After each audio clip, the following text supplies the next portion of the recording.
যাজ্ঞসেনী কুরু বংশ ধ্বংসের মনস্কামনায় উৎকৃষ্টি যজ্ঞের আগুন থেকে উৎপন্না এক পূর্ণ বয়স্কা নারী।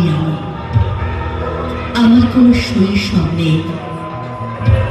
আমি প্রথম জন্মে রাবণকে অভিসম্পাদ প্রদানকারী বেদবতী, দ্বিতীয় জন্মে আমি সীতা, তৃতীয় জন্মে আমি দময়ন্তী, আর চতুর্থে আমি তার কন্যা নরজানি, পঞ্চম জন্মে আমি ধ্রুপদ কন্যা দ্রৌপদী, পাঞ্চাল রাজকন্যা আমি ভরত কুলবধূ মহাভারতী, আমি সেই সম্রাজ্ঞী দ্রৌপদী।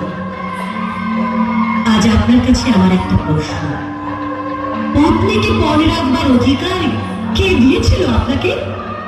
আমি তো আপনার ব্যক্তিগত সহধর্মিনী নই বা কোনো সম্পত্তিও নই। আপনি একবার আমার কথা ভাবলেন না? আমার অন্য স্বামীদের সম্মতি নেওয়ারও প্রয়োজন বোধ করলেন না? আজ এই কুরু রাজসভায় আমাকে দাসী বলে সম্বোধন করা হচ্ছে। আমি অপমানিত, কলুষিত হচ্ছি বারবার। কি অপরাধে রজস্বলা আমাকে টেনে হিচড়ে এই সভায় আনা হলো? শুধুমাত্র আপনার ব্যক্তিগত ছিলাম না বলে? এই কি আপনার ন্যায় ধর্ম?